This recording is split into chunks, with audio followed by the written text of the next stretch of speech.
Bonjour à toutes et à tous. Je viens de me faire signe que nous étions en ligne, à midi pile.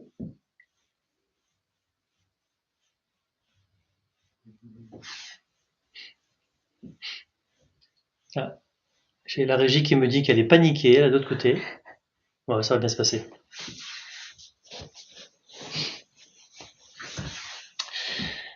Parfait. En tout cas, avant de commencer cette masterclass avec Anne-Sophie, je voulais féliciter et remercier l'équipe pour son support technique et artistique et pour la mise en scène de ce setup. Donc, on va parler de quoi aujourd'hui? On va parler de 3 approches utilisateurs et même si le recueil d'insights, les études ont évidemment un fort lien et ont une part à jouer dans votre stratégie d'acquisition, on souhaitait faire une piqûre de rappel aujourd'hui et donc je serai accompagné par Anne-Sophie. Je vais te présenter. Bonjour, je m'appelle Anne-Sophie Hervé, je suis UX designer et UX researcher chez l'agence Intuiti. Ça fait 5 ans que j'y travaille aux côtés de Nabil.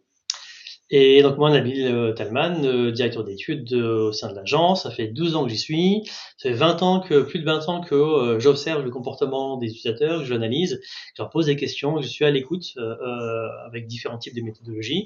Et aujourd'hui, on va vous donner quelques cas, quelques exemples où on a appliqué des protocoles d'études pour 3 clients différents.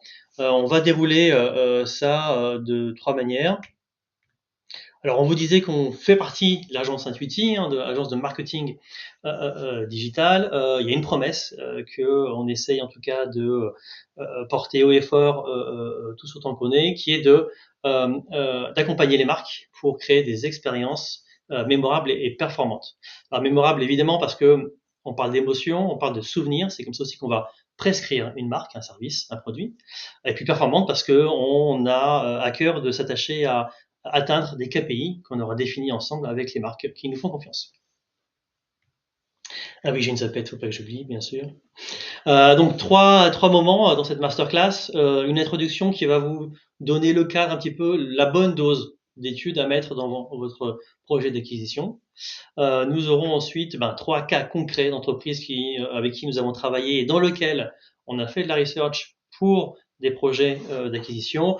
Et puis, du côté pratique, 3 autres questions à se poser quand on veut lancer ce type de projet. Et puis, on sera bien sûr, on aura à cœur de répondre à vos questions. Donc, je pense que sur la plateforme en ligne, vous pouvez écrire vos questions, on y répondra en fin de présentation.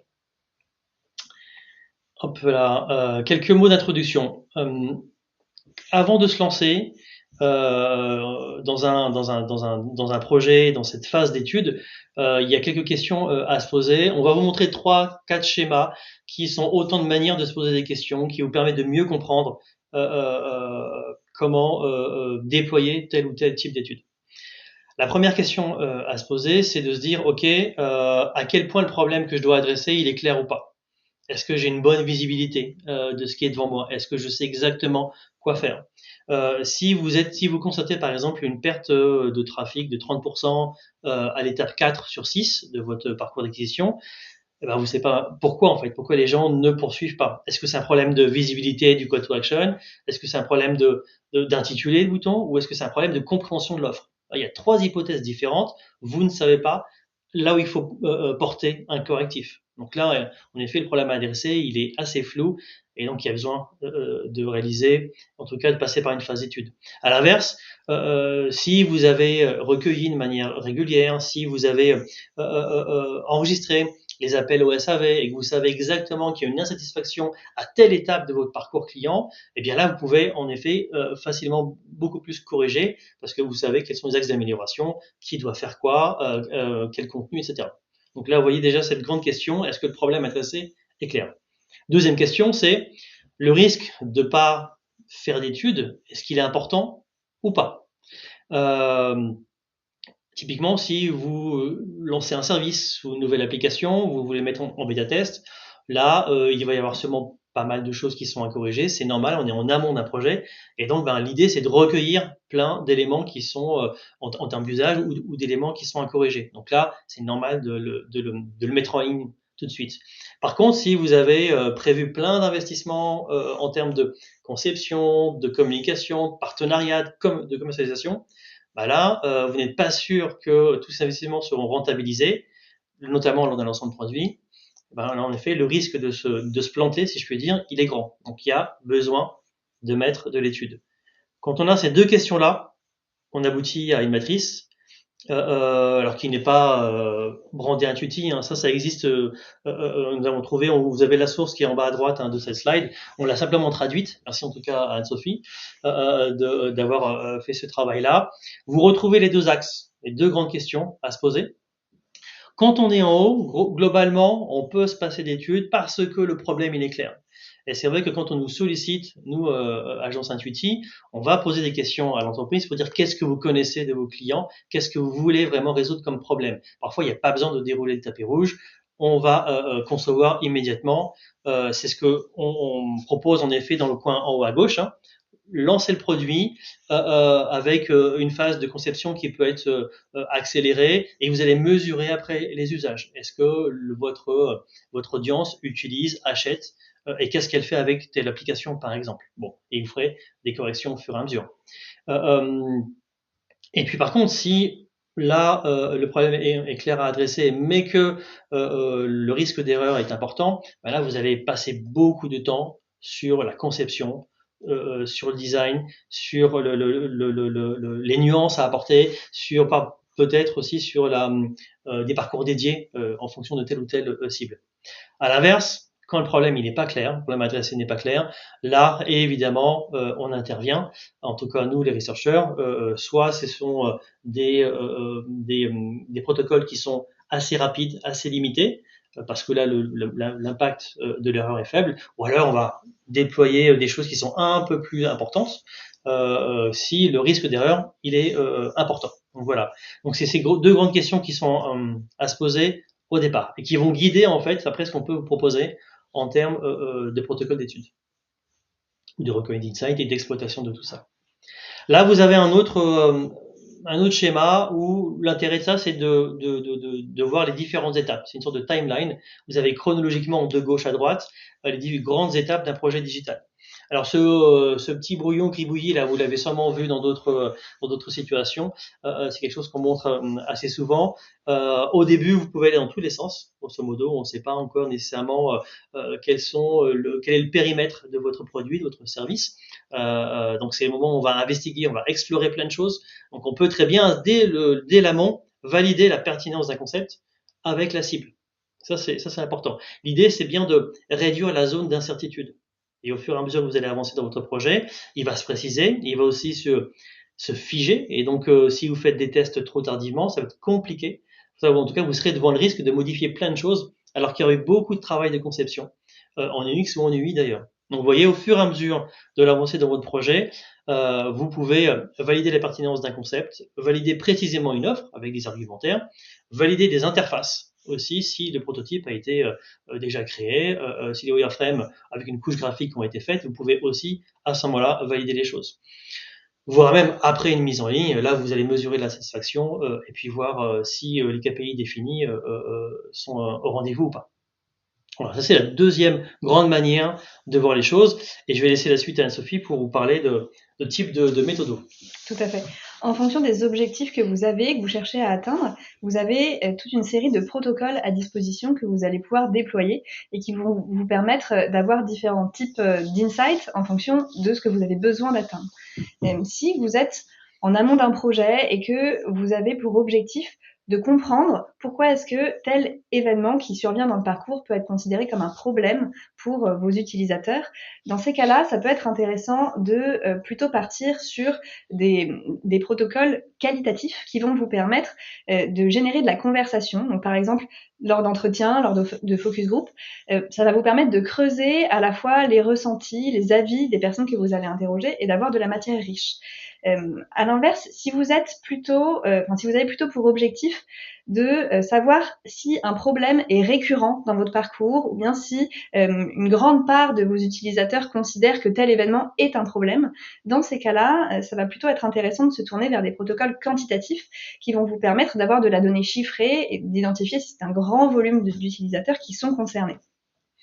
Ça, c'était le premier aspect. Deuxième axe qu'on voulait ici vous présenter en fonction du moment du projet où vous en êtes. Si vous êtes en amont et donc dans la phase exploratoire, vous allez probablement plutôt avoir besoin d'avoir des insights sur les besoins, les attentes de vos utilisateurs vis-à-vis de votre service. Et dans ces cas-là, les deux volets qu'on a présentés juste avant peuvent être utiles, du qualitatif, du quantitatif, etc., pour pouvoir aller chercher du besoin, de l'attente. Et ça va vous donner des insights qui vont vous guider lors de la conception. Mais c'est pas tout, parce que c'est aussi intéressant, lorsque vous avez avancé dans la phase de design, de retourner au contact de vos utilisateurs pour vérifier que les décisions que vous avez prises lors de la phase de conception sont bien en cohérence avec les attentes et les besoins. Dans ces cas-là, on va plutôt être dans un objectif de validation de ce qu'on a déjà pu produire. Et pour ça, ça va être intéressant de pouvoir confronter les utilisateurs, les clients, les prospects à des prototypes, par exemple lors de user tests, qui va vous permettre de savoir si vous êtes parti dans la bonne direction avant de trop investir, par exemple d'avoir lancé des coûts de développement sur lesquels il serait difficile de revenir plus tard si finalement une fois en ligne vous vous rendez compte que vous n'êtes pas forcément parti dans la bonne direction. Et ça peut être aussi intéressant, alors que le projet est en ligne, d'être dans une démarche d'optimisation continue, par exemple avec de l'A/B test qui va vous permettre de valider si la bonne direction, c'est plutôt la direction A ou la direction B, s'il y avait des doutes au moment de la conception. Le troisième axe qu'on voulait ici vous présenter, en fonction de vos objectifs, parfois vous êtes face à une problématique qui est assez limitée en termes de périmètre et qui est assez claire.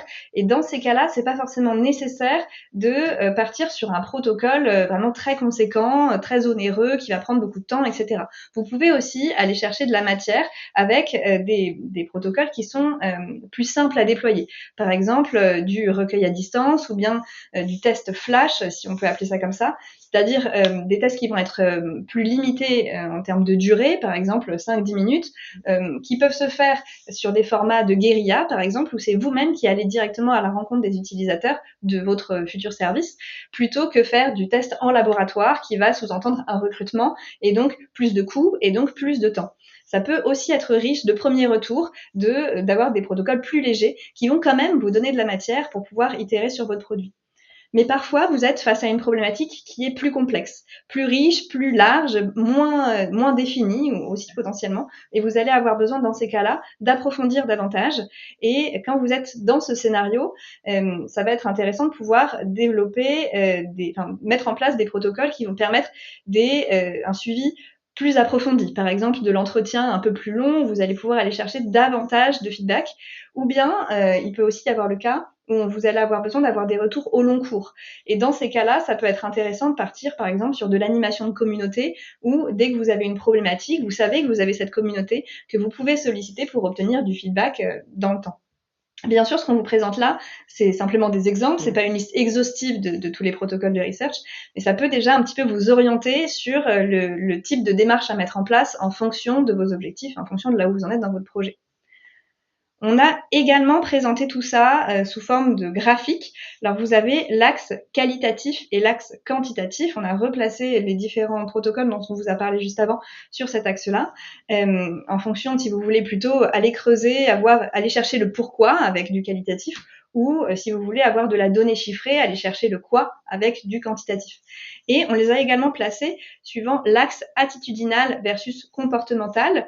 Donc ce qu'on entend par là, attitudinal, ça va plutôt être ce que je dis d'eux, ce que je pense d'eux, versus comportemental, ce que je fais. Où là, on va pouvoir observer la réalité des comportements. Et d'ailleurs, on voit bien quand on mène des études que parfois ce que je fais ne correspond pas exactement à ce que j'ai déclaré. Et donc ça peut être intéressant de combiner ces protocoles pour pouvoir avoir de la matière plus riche. Ce qui ne veut pas dire que l'utilisateur ment. En tout cas, il a Bien pas sûr. conscience nécessairement que c'est décorrélé. Absolument. Pour vous donner un petit peu plus de concret, ce qu'on vous propose maintenant, c'est de vous présenter 3 exemples de dispositifs qu'on a pu déployer chez Intuiti. On était face à des problématiques différentes, dans des contextes différents. Et donc, on a déployé en fonction de ça des protocoles particuliers qui nous ont permis, au final, de booster l'acquisition des marques qu'on a accompagnées. Je te laisse reprendre. Yes, tout à fait, merci. Le premier exemple, c'est O2, donc acteur du secteur de service à la personne. L'objectif était ici une refonte de site, avec évidemment, alors dans un secteur où les métiers sont en tension, des difficultés sur le recrutement ou sur la qualification des personnes qui candidatent. donc en amont de cette refonte de site pour bien s'adresser aux personnes et à la fois s'assurer que les personnes qui candidatent soient bien en raccord avec les objectifs de l'entreprise et par rapport à ce qu'elles attendent aussi de l'entreprise. Il faut comprendre quels sont leurs besoins, à quels arguments elles sont sensibles, quels sont les facteurs de fidélisation. Ensuite, ça c'est aussi une chose importante, c'est donner envie d'envoyer un CV, c'est une chose, mais aussi garder la personne le plus longtemps possible en termes d'efficacité et de qualité de travail, c'est aussi important. Donc avant de construire la structure du site, il fallait savoir quel était le contenu qu'on mettait, quel était le parcours à proposer en fonction des différents métiers. Parce que les services à la personne, hein, c'est assez diversifié, même si on peut se concentrer sur 3 métiers, donc la garde d'enfants, assistant ménager et auxiliaire de vie. Hein, c'est les 3 gros types de métiers qui concentrent l'ensemble des candidatures. La méthodo, elle a consisté en une démarche, un mix méthodo et une démarche itérative. C'est-à-dire que on a réalisé des approches différentes au fur et à mesure. L'étape d'avant prépare celle d'après enrichit la précédente avec un autre type d'information. De plus en plus, hein, enfin moi ça fait plus de 20 ans que j'applique ça et on se rend compte que chacune a son intérêt. On peut les mettre dans des ordres différents. Ici on a choisi de faire du quanti d'abord parce que O2 avait une vision assez claire des types de métiers, des typologies d'activités. Et l'idée, c'était quoi? C'était de se dire, OK, pour chacune de ces activités-là, qu'est-ce qui est attendu? Est-ce que toutes les personnes attendent la même chose? Est-ce qu'il y a des activités qui sont sensibles à certains facteurs, à certains critères, à certains types de contenus et d'autres non? Donc il fallait qu'on sache exactement, soit aussi en termes d'informations socio-dévo, mais aussi en termes d'attente. Donc là, 300 personnes ont été interrogées via un questionnaire en ligne et ont répondu à entre 20 et 25 questions, si mes souvenirs sont bons. Et c'est derrière, en deuxième étape, qu'on a appliqué une approche qualitative. On a demandé à des volontaires de la phase quanti de donner leurs coordonnées si elles souhaitaient être recontactées pour des précisions. Qu'est-ce qu'on a précisé? Il y avait 2 questions ouvertes dans la phase candidative. Parfois, on avait besoin de davantage d'informations, mieux comprendre ce qui était écrit, ou des réponses nous semblaient en décalage avec ce qu'on attendait. Donc, dès qu'on est surpris, on a évidemment envie de creuser pour savoir ce qu'il en est. Ou alors sur des segments qui étaient bien établis, encore une fois, essayer d'aller chercher de la nuance. Donc là, 15 interviews téléphoniques ont été faites pour creuser certains points. Ça, c'était sur la phase amont. Et puis, Anne-Sophie, on a parlé aussi de la phase aval, une fois que le prototype il est réalisé, au bon moment sur le parcours, rappelez-vous cette timeline-là, eh bien, on a réalisé des user tests. Donc, comme test utilisateur, entretien individuel, observation de la navigation de la personne, on lui donne des missions et on voit comment elle se débrouille. Est-ce qu'elle accède facilement à l'information? Est-ce qu'elle comprend ce qu'elle lit? Est-ce qu'elle voit les boutons d'action? Et puis, est-ce qu'elle accède simplement à ce qu'elle voulait faire? Donc là, 12 personnes, 4 personnes par activité, un garde d'enfants, assistant ménager et auxiliaire de vie, c'est suffisant pour s'assurer que la maquette concrétise bien les insights qu'on a appris en amont. Donc, qu'est-ce qu'on a appris après tout ça? Évidemment, des choses spécifiques par métier. Par exemple, la garde d'enfants, les personnes qui font cette activité avaient été surtout attentifs à l'équilibre pro-perso dans leur travail. Et pour quelle raison? Il se trouve que la majorité, enfin davantage que les autres activités, ces personnes avaient des enfants. Donc on comprend très bien le pourquoi du comment. Et ça, on n'aurait pas su si on n'avait pas interrogé de manière quantitative ces personnes-là. Donc là, l'étude quanti apporte des informations exclusives pour mieux construire le parcours ensuite. Par exemple, les auxiliaires de vie étaient beaucoup plus en attente d'écoute de leur employeur. Est-ce que c'est lié aussi à la personnalité ou au type de métier? Sûrement, on l'a pu le confirmer en entretien individuel derrière. Les assistants ménagers sont des personnes qui sont le moins sensibles à une communication par téléphone mobile, par exemple. Donc toutes ces choses-là, vous voyez, on apprend des choses aussi sur le canal de communication avec telle ou telle cible. Bien entendu, il y a des éléments transversaux, évidemment, qui permettent de rationaliser un petit peu les efforts. Le top 5 des facteurs fidélisants, c'était quasiment le même pour les 3 activités. Donc là, il n'y a pas assez d'écart significatif pour qu'on se dise, ah oui, là, celui-là, cette activité, il faut leur dire ça plutôt qu'autre chose. Non. Là, le top 5, c'était le même. Les bénéfices perdus aussi. Et d'ailleurs, dans le top 5, on se rend compte que les facteurs fidélisants, c'est davantage la satisfaction du consommateur, donc le end user, celui qui achète les prestations de SAP, davantage que les avantages sociaux qui pouvaient être proposés par l'entreprise. Donc ça, c'est pas quelque chose que j'aurais imaginé au départ. Donc l'étude a permis finalement de bousculer les a priori. C'est vraiment ça qu'on fait, le petit poil à gratter. Ça confirme des choses, donc là on peut y aller beaucoup plus solidement, et d'autres fois on apprend des choses. Et au final, il s'est passé quoi? Bien sûr, fort de ça, on peut mieux briefer la partie SEO, nos équipes SEO, sur comment, quels sont les contenus précis et pertinents qu'on va mettre en place, qui va évidemment aider à l'indexation des pages. Il y a eu un rapport de 1 à 6, il me semble, en termes de pages indexées avant et après le travail d'Intuiti. Bien entendu, le parcours il va être spécifique pour certaines professions, pour certaines activités. Donc ça, on est directement sur la partie UX conception, et puis aussi qui peut servir sur les futures campagnes de communication. Demain, si on veut s'adresser à telle activité, on sait quoi leur dire. Et puis on a eu 25 000 candidatures sur le site en quelques mois après la mise en ligne de cette refonte-là. Donc en termes d'acquisition de quantité de candidatures, là ça était évidemment carton plein. Et derrière, on a pu voir que les profils étaient un peu plus qualifiés parce qu'ils savaient déjà à quoi s'attendre quand ils candidataient chez O2. Deuxième exemple, je te laisse la parole. Deuxième exemple, l'exemple de Paylib. Donc, Paylib, c'est un service de transfert d'argent de particulier à particulier qui s'utilise via des banques partenaires. Donc, le contexte, Paylib nous a sollicité pour les aider à optimiser leur parcours existant, sachant que, comme je le disais juste avant, ce sont des parcours qui sont faits via les banques partenaires. Donc, chaque banque partenaire propose son propre parcours. Donc, on avait deux objectifs dans le cadre de cet accompagnement. Le premier, c'était favoriser l'activation du service, faire que demain, de nouvelles personnes commencent à utiliser Paylib. Et donc, pour ça, on a cherché à identifier les freins actuels au fait de télécharger ou pas ce service. Le deuxième objectif qu'on avait, c'était augmenter le nombre de transactions en peer-to-peer pour permettre que demain, le service soit davantage utilisé en fluidifiant les parcours, en comprenant où étaient les points de douleur sur le parcours actuel. Quelle méthodologie on a déployée? On a choisi de faire des tests utilisateurs en laboratoire. On en a fait 88, donc c'était un gros protocole d'étude. Pourquoi est-ce qu'on en a fait autant? Parce qu'on avait des parcours spécifiques d'activation et d'utilisation du service chez chacune des banques partenaires. Donc on a travaillé auprès de 11 banques, et donc pour chaque banque, on a fait 8 tests utilisateurs en laboratoire, et ça s'est fait directement sur l'application bancaire du participant. Qu'est-ce qu'on a appris grâce à ça? Alors, chaque test utilisateur était précédé de 5-10 minutes d'échange libre avec le participant pour comprendre quel était aujourd'hui son usage autour du transfert d'argent, quels étaient les services qu'il utilise, les moyens de faire et pourquoi est-ce qu'il fait ça comme ça. Et ce que ça nous a permis de détecter, c'est qu'aujourd'hui, Paylib n'utilise pas la même stratégie de distribution que ses concurrents, et ça entraîne aujourd'hui un défaut de notoriété, ce qui fait qu'on observe moins d'activation que ce qu'on pourrait espérer.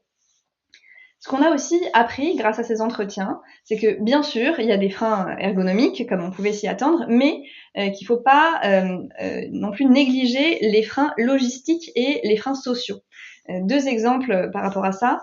Le premier exemple, c'est que en général, l'utilisation de ce service va se faire dans la foulée du moment où de l'argent a été emprunté. Par exemple, je suis au restaurant, je suis au cinéma, je suis au bar, quelqu'un m'avance de l'argent, je vais dans la foulée faire mon remboursement. Donc en fait, souvent, ça se fait en mobilité sur mon téléphone.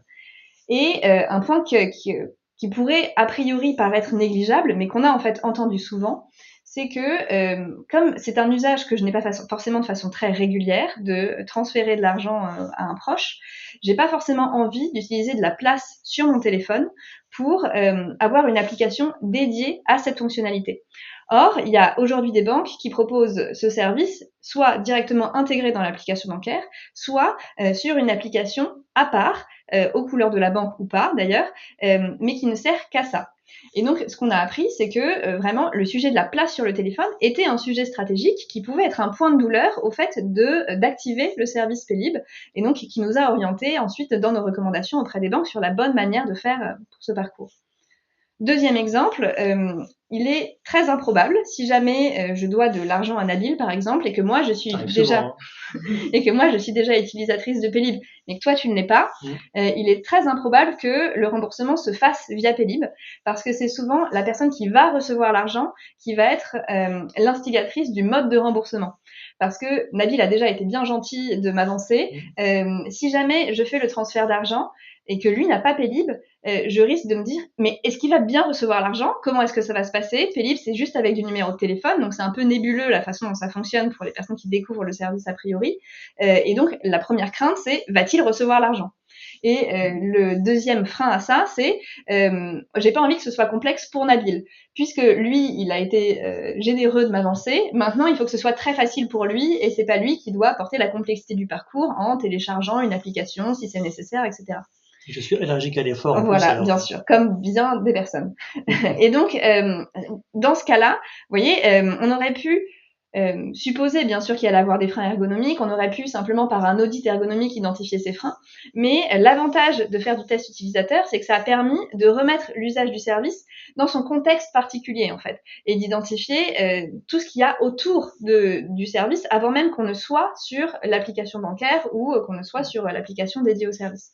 Donc c'est cette prise de recul en fait, cette remise en contexte dans la vie réelle entre guillemets, des points de friction de la vie réelle qu'on a pu détecter grâce à ces tests utilisateurs. Et le troisième résultat qu'on voulait vous partager aujourd'hui, c'est que autour du sujet du transfert d'argent, il y a un besoin central de rassurance. J'ai besoin de me sentir en sécurité lorsque j'envoie de l'argent à un proche, j'ai besoin de passer par un tiers de confiance. Et ce qu'on a vu, c'est que ce n'est pas un problème pour tous les utilisateurs interrogés, quasiment, de rajouter une étape dans le parcours, si cette étape est considérée comme une étape de sécurité qui va faire qu'à la fin, j'ai confiance dans la personne qui me propose ce service. Donc là, en l'occurrence, ma banque.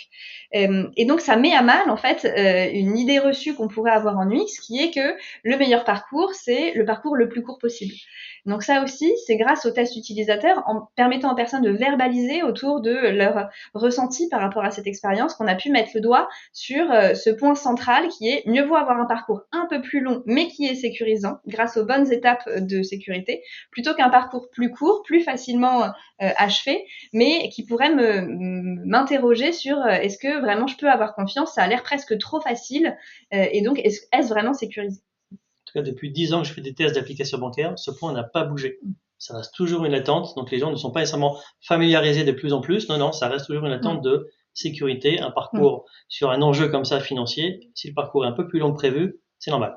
Alors même que il se déroule dans le cadre de mon application bancaire où je me suis au préalable authentifiée, etc. Mais il n'empêche qu'au moment de la transaction, j'ai quand même envie de ressaisir un code de sécurité pour s'assurer que c'est toujours bien moi, etc. Donc grâce à ça, grâce à ces études, on a pu proposer des recommandations personnalisées pour chacune des banques qui proposent aujourd'hui le service Pélib, qu'ils ont pu ensuite intégrer spécifiquement dans leur parcours. Et donc depuis, les banques ont effectivement pu modifier leur parcours. Et je te laisse, Nabil, reprendre la parole pour nous parler de DS Nice. Tout à fait, oui. Pour un cas qui a eu lieu il y a quelques années, juste avant que tu arrives d'ailleurs. Là, on est sur un projet qui est pas digital, mais je ne pouvais pas résister à l'envie de vous le partager aujourd'hui. Il s'agissait d'un lancement de produit, la chambre en carton. Donc des meubles faits en carton. On a affaire à une entreprise qui est spécialiste de cette matière-là, qui fait de l'emballage pour beaucoup d'entreprises en France et en Europe. Et elle souhaitait lancer un nouveau produit sur un marché, sur un nouveau marché qui est donc les meubles en carton. Donc c'est une table, un sommier, un bureau, une penderie, des étagères en carton, et à destination notamment des étudiants. Voilà. En gros, une chambre, un package d'une chambre meublée pour moins cher que la concurrence. Ça, c'était le but du jeu. Il fallait évidemment, on ne pouvait pas lancer ce produit-là sans s'inquiéter de la perception du produit, de la matière, le carton notamment. Et quels sont les freins à l'achat pour ensuite valider le business model qui avait été imaginé, le canal de distribution purement en ligne, en effet l'appétence de la cible, et puis les argumentaires qui sont mis en avant.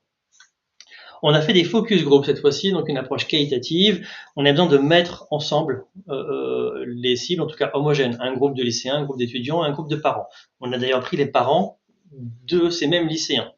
Alors le protocole d'étude, on pourra en parler ultérieurement une autre fois si vous souhaitez, mais avec ces 3 cibles, on a fait 2 groupes, on a interrogé séparément les gens, on les a mis ensemble ensuite, L'idée des focus group, c'est de voir la dynamique, c'est de voir comment les échanges se font. On a recréé un showroom, une pièce, une chambre d'étudiants ou un studio, et puis on a travaillé sur les perceptions en amont, et après on a fait rentrer les personnes, les participants dans dans ce studio-là, et on a observé comment ils manipulaient les choses. Et on s'est rendu compte que, typiquement, alors avant de les faire rentrer, on parlait de la perception. Quand on leur dit à quoi pensez-vous quand je vous dis carton, il y a déménagement qui sort. Et rapidement, il y a aussi sans domicile fixe. Il y a clochard qui sort comme mot associé au mot carton. Et quand on pense que l'objectif de l'entreprise, c'est de faire dormir des gens sur des sommiers en carton, on voit bien que là, il y a un travail qui est à faire. Il faut aller chercher les gens dans ce champ lexical-là et les sortir de ça avant de leur proposer les arguments du produit. Donc, confronter les personnes au produit a permis de voir que les gens s'asseyaient sur les tabourets, évidemment, et essayer de corner les coins pour voir si ça s'abîmait ou pas. Et évidemment, il y a eu un jeune qui a sauté sur le lit pour voir s'il tenait. On avait mis un matelas gonflable, on avait un peu scénarisé tout ça. Mais on voit bien qu'il y a besoin de toucher à ce nouveau produit-là. Et donc, le canal de distribution purement en ligne, c'est pas possible. Vous voyez bien qu'il y a certains freins. Et donc, ça a permis d'apprendre tout ça. Donc l'idée, c'était de se dire, OK, on a des perceptions liées au produit qui sont pas anticipées, il faut qu'on travaille d'abord là-dessus. On a une appétence au produit qui va être mise à mal par la confrontation au produit, par le canal de distribution, des argumentaires aussi qui vont être complètement retournés. Quand la marque dit, si un produit s'abîme, on va le changer. Ah bon, ça veut dire qu'il s'abîme? Vous voyez, ce qui pouvait être un aspect positif devient un élément qui va faire douter la cible. Et ça, c'est pas bon, bien entendu. Résultat, au final, c'est rare, mais on a fait un no-go, c'est-à-dire qu'on a dit dans ces conditions, ce n'est pas possible de lancer le produit. Et alors bien sûr, l'avantage, c'est que on n'a pas gagné des clients, mais on a économisé des investissements qui auraient été faits en termes de campagne de communication, de partenariat. Donc on parle de 115 000, 100 000 euros d'investissements qui ont été économisés et mis sur d'autres produits. Et puis l'entreprise, elle a pivoté vers une autre cible pour qui ce produit-là était davantage adapté. Donc là, vous voyez, sans étude, on serait parti sur un lancement avec là, finalement, quand on vous disait le problème, il est clair à adresser et est-ce que les impacts est-ce que l'erreur aura un impact important, on était clairement en bas à droite de la matrice de tout à l'heure. 3 takeaways pour terminer. Avant de lancer ce type de projet, demandez-vous si vous avez les ressources en interne, évidemment, pour le faire. Comment vous allez collecter et exploiter et partager à l'entreprise la collecte d'insights. Ça aussi, c'est vraiment très, très important. Deuxièmement, est-ce que vous avez accès facilement à vos cibles? Et on s'est rendu compte parfois que le meilleur moyen de les interroger, c'est de s'intégrer dans le parcours client et de ponctuer de manière indolore du recueil d'insights plutôt que lancer un travaux, en tout cas une phase de recherche qui est trop lourde. On a pu constater récemment, c'était compliqué pour certaines cibles de passer 7 minutes ou 8 minutes à répondre à un questionnaire. Et puis troisième question aussi à se poser, j'aime bien cette capture d'écran d'un test d'écolier. En effet, c'est une bonne réponse. La personne a pris chacune des voitures et a colorié que la moitié en rouge. L'examinateur s'attendait peut-être à ce qu'elle divise en deux le nombre de voitures et qu'elle colorie entièrement chaque voiture. Là, vous avez une consigne polysémique. Il y a plusieurs manières d'y répondre. Et en effet, si vous faites la même chose avec votre contenu, avec votre parcours, il y a des chances que vos cibles ne fassent pas exactement ce que vous voulez. Donc attention au biais d'enquête, attention à la manière dont vous allez construire les protocoles de recueil. Évidemment, je vous dirais qu'on est là pour ça, bien entendu. En tout cas, on est là pour vous aider à définir ce dont vous avez besoin de faire. Quel est l'état de votre connaissance client? Si vous avez ce qu'il faut, analysez là. Et s'il en manque, évidemment qu'on va la collecter. À dispo s'il y a des questions en ligne ou pas d'ailleurs. On a un petit peu débordé de quelques minutes. Je ne sais pas si vous avez très faim et que vous allez nous quitter ou si vous avez envie de poursuivre par une ou deux précisions peut-être.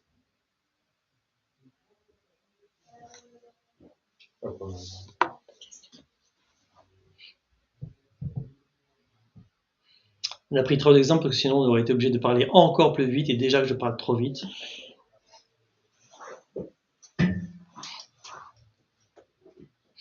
En tout cas, vous aurez de quoi discuter pendant votre pause déjeuner avec vos collègues et puis à votre dispo sur si vous avez d'échanger ou de nous contacter, de poser des questions par rapport à ça.